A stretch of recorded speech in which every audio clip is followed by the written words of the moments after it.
Eu quero ler com vocês o livro de Hebreus, capítulo 12, primeiro, segundo e terceiro versículo.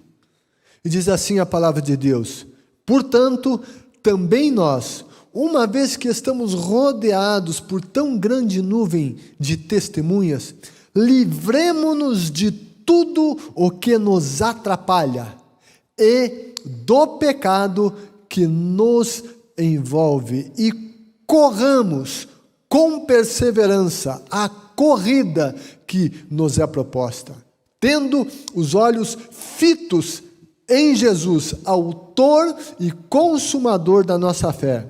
Ele, pela alegria que lhe fora proposta, suportou a cruz, desprezando a vergonha, e assentou-se à direita do trono de Deus.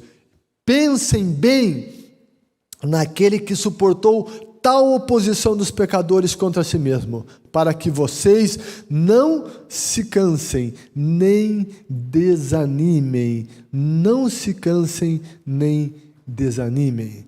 Gente, que passagem linda. Quero falar com vocês nesse dia sobre o nosso olhar, a nossa corrida. Qual é a imagem que o autor aos Hebreus está construindo na mente dos seus destinatários? A imagem que ele está trazendo é de um estádio com espectadores em volta, olhando para uma corrida dentro de uma arena. E esses torcedores estão motivando os corredores a correr e alcançar e conquistar o prêmio.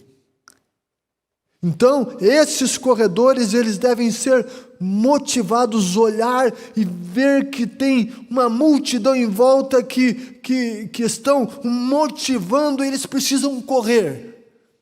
O autor aos Hebreus, no capítulo 11, ele falou dos heróis da fé. Dos heróis da fé.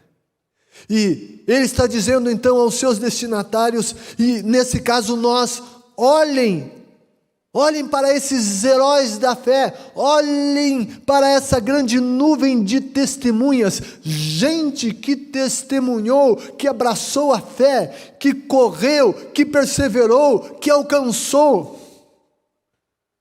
Então ele diz, nós que estamos nessa corrida, estamos cercados dessa grande nuvem de testemunhas.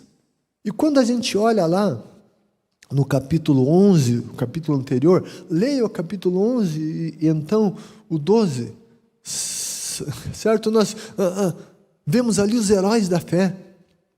Vale mencionar aqueles que receberam milagres, que tiveram grandes livramentos e coisas extraordinárias aconteceram na vida deles. Gente que recebeu grandes milagres de Deus, mas que também morreu pela fé, por causa da fé no Deus dos milagres. Gente que viveu milagres e gente que morreu pelo Deus dos milagres. E todos estes são vistos como heróis da fé. Do ponto de vista espiritual, todos os citados no capítulo 11 de Hebreus, todos eles foram triunfantes e devem nos inspirar. À luz da Bíblia, herói da fé é aquele que é fiel até o fim. Não é aquele que enfrenta, que só conseguiu o que queria. Não. Herói é aquele que é fiel. E o fiel é abençoado por Deus. Deus é com ele na sua caminhada e na sua corrida. Nós vivemos num tempo difícil, um tempo que coisas estão faltando, um tempo de escassez, é verdade, um tempo de crise econômica, eu não nego isso. Contudo, Deus é maior do que tudo isso. E esse tempo não deve nos deter, nos parar, fazer com que fiquemos estacionados e morrendo de medo e só ficarmos nesse lugar, tentando não perder e tentando simplesmente nos manter. Deus quer que nós avancemos e cresçamos, porque Ele é Deus. Deus quer que nós corramos. Esse texto fala de uma corrida, é para ir à frente, é para avançar, não é para estacionar, não é para recuar, é para avançar. Mas é preciso saber correr. É preciso correr e correr para vencer. E como é que a gente deve fazer? Olhar para essa grande nuvem de testemunhas, ver os exemplos da palavra de Deus dos heróis da fé. E antes de falar na corrida, o autor, inspirado pelo Espírito Santo, ele vai dizer: livremo-nos de tudo o que nos atrapalha. Antes de correr, de avançar, ele diz: livremo-nos de tudo o que nos atrapalha e do pecado que nos envolve. Livremo-nos. Ele está falando aqui que nós precisamos nos livrar. Ele cita duas coisas: do que nos atrapalha e do pecado. Livrar-se quer dizer, lá no grego esse termo quer dizer, coloque de lado.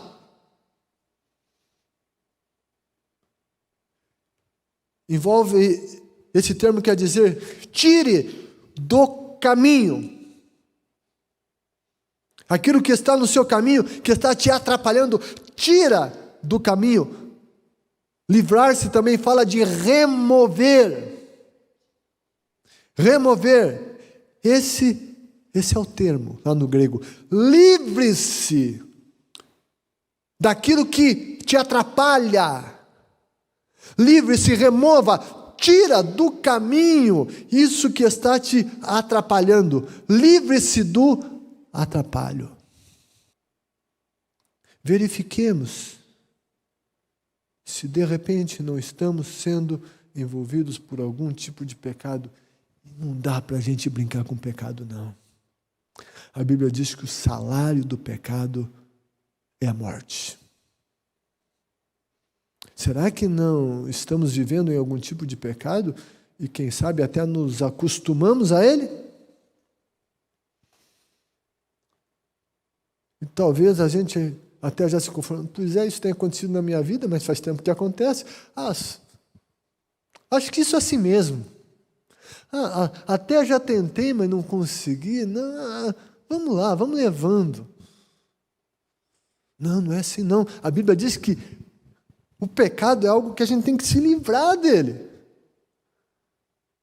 Não é se acostumar a ele, mas precisamos nos livrar do pecado, que está ali em volta buscando nos envolver. Livremo-nos do pecado.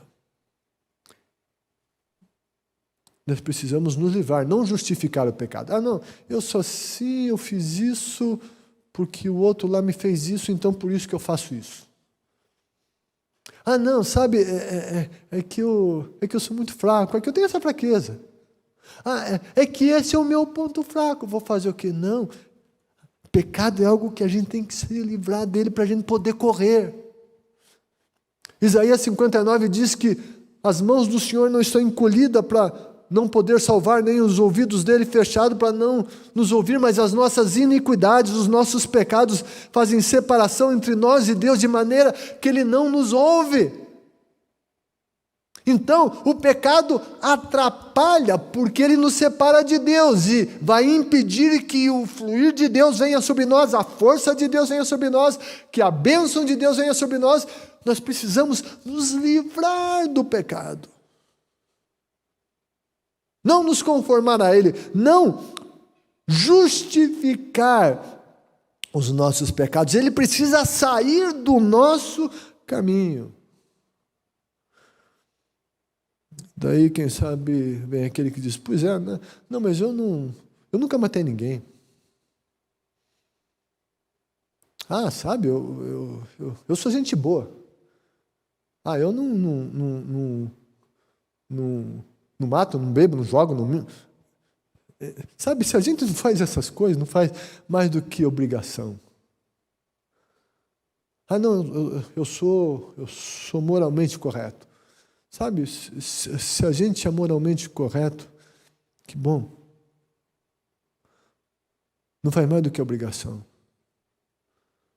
Se eu sou fiel à minha esposa, sabe, isso é muito bom para mim, é bom para ela, é bom para a minha família. Mas eu não faço mais do que a minha obrigação, porque eu assumi um compromisso com ela no altar.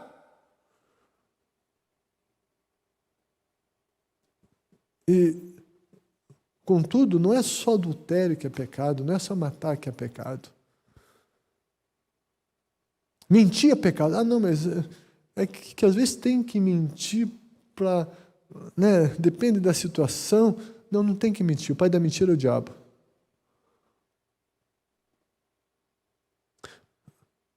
Mas será que é só isso que é pecado? Sabe o que também é pecado? É falta de perdão. Ódio é pecado. Guardar mágoa é pecado. Não, mas é que você não sabe o que me foi feito. É que é muito sério o que fizeram para mim. Então, é por isso, sabe? Então não dá. Onde que se viu fazer uma coisa dessa?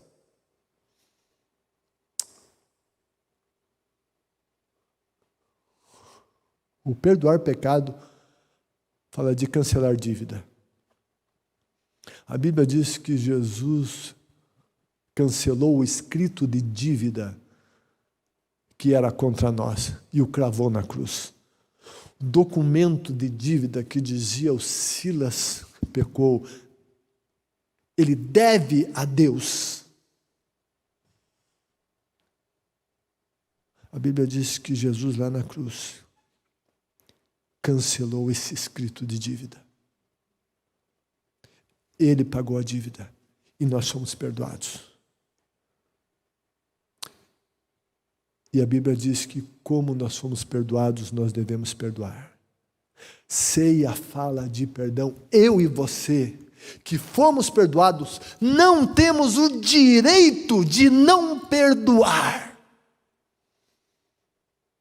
Fomos perdoados e somos chamados a perdoar.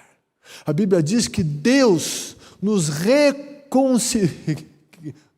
reconciliou com Ele por meio de Cristo, e Ele nos deu o ministério da reconciliação.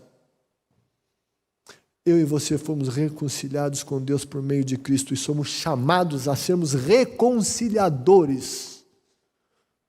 Gente que perdoa e que busca reconciliação. Não temos o direito de não perdoar se fomos perdoados. O não perdoar é um pecado. E é preciso perdoar os atuais ou os ex. É preciso perdoar os ex, o ex-patrão, o ex-colega de serviço, o ex-cônjuge, o ex-vizinho, o ex-namorado, a ex-namorada. É preciso perdoar, porque Jesus nos perdoou.